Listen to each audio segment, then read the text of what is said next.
Hello everyone, this is Beastly Eel here, and in today's video, we're going to be talking about Gen V episodes 4 and 5.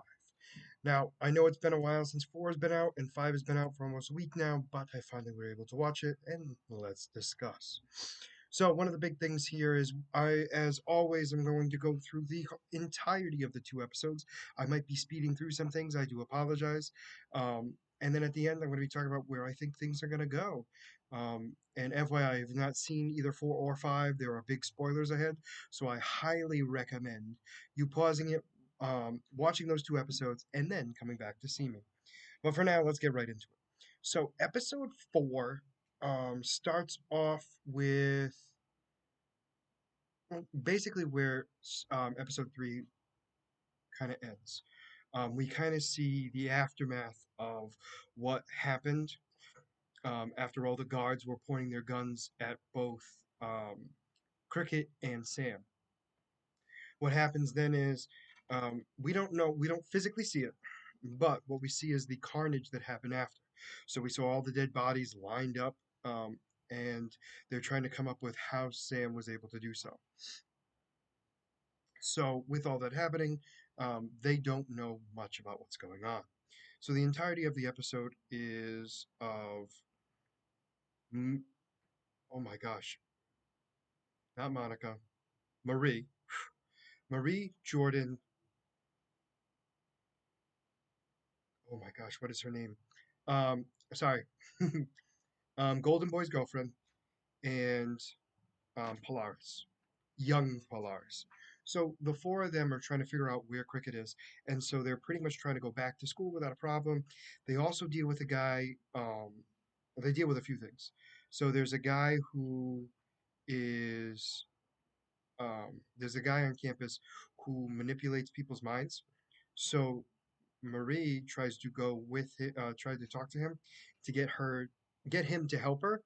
And what happens is she falls under a spell, and because his ability is basically to mind manipulate people, he uses that time to try to sleep with her.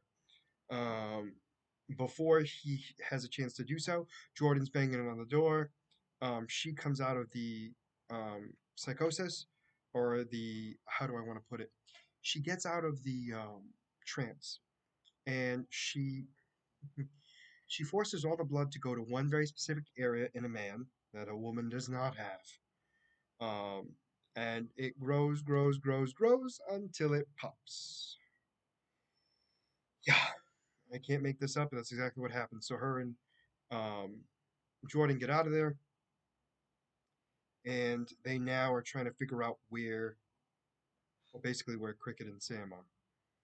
So as time goes on, they um,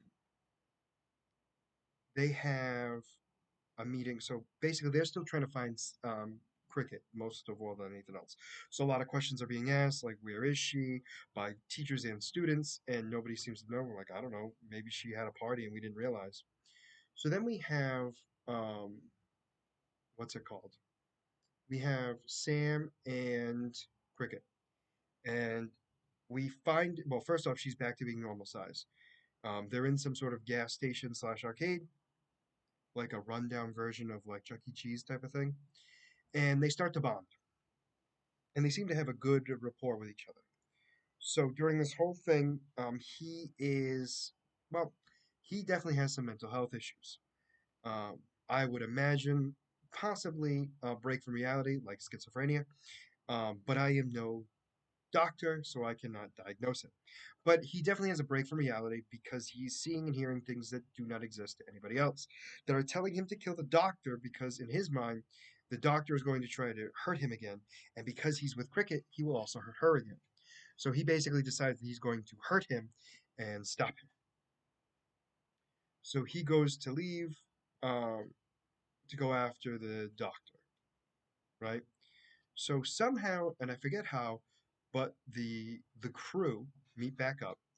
Um, Before all that, though, there is a guy who has the ability to know when people are lying, and he tries to figure out the true story of what's going on campus, even though he already does, but he wants to mess with the kids as well.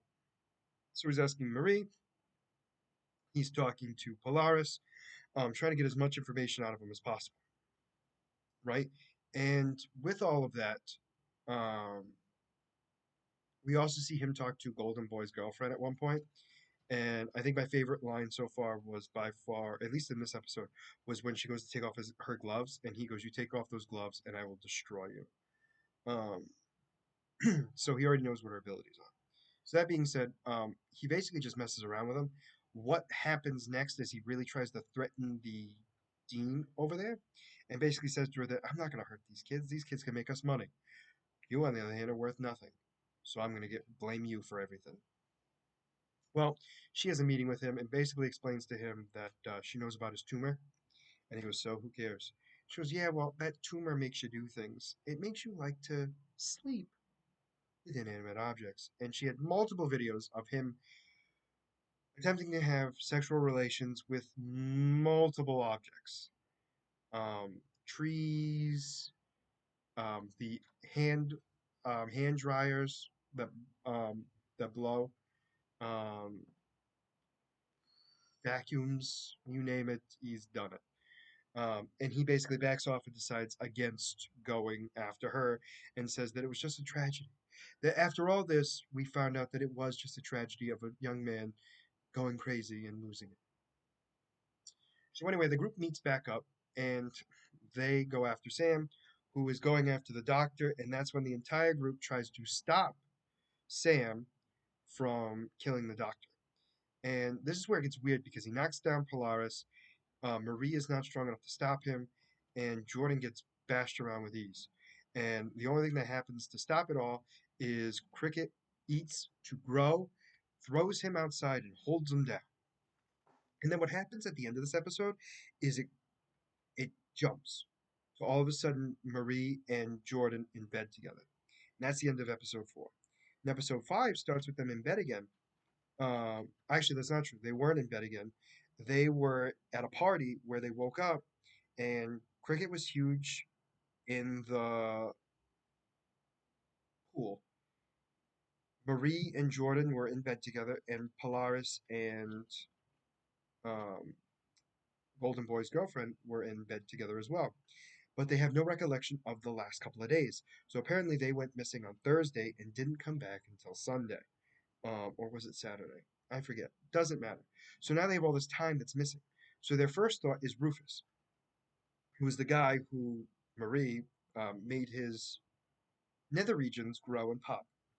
Um, so they then go after him, and it turns out to be false, meaning like they're all trying to kill him.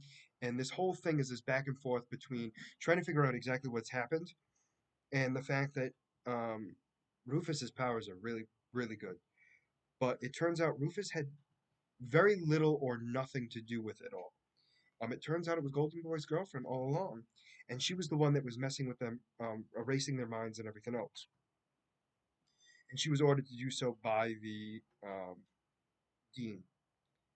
And Sam has tried to talk to both Marie and Cricket, and they don't remember him, and he remembers them. And so he realizes they erased their memory, and he left. We see him do a huge murder scene with a bunch of um, Vought SWAT men in a puppet setting. It's really hard to explain, but he broke from reality so bad that he thought everyone he was fighting was puppets, and he just ripped them apart with ease. That's not even an exaggeration. It legitimately happened that way. We also had, like I said, Marie and Jordan trying to get together, um, which was a whole nother thing. And like I said, they went after Rufus, and it turns out it wasn't Rufus. And Golden Boy's girlfriend admitted that she was the one behind it. And that's how the episode ends, which irritates me to no end because the reason why there wasn't a lot to talk about in episode 5 isn't because there wasn't a lot happening, but it was a lot of repetitive stuff. Meaning, there was a huge killing scene with Sam, a lot of memory wiping from the group where they couldn't remember any of their past and then they started to get it back again. And she then, before the end of the episode, I did forget, she gave young Polaris his memory back of everything. And I'm very curious to see what happens next. because my understanding is that they're going to go after um, Vought slash the school itself. So they're going to be going after the school to attack them, to get whatever it is figured out because they all had tracking devices in them, and the fact that they couldn't remember anything, and it turns out it was because of the school and because of Golden Boy's girlfriend. So because of all of that, it definitely shows that they're going in a very dark place. So with this, the boys were definitely much more violent oriented.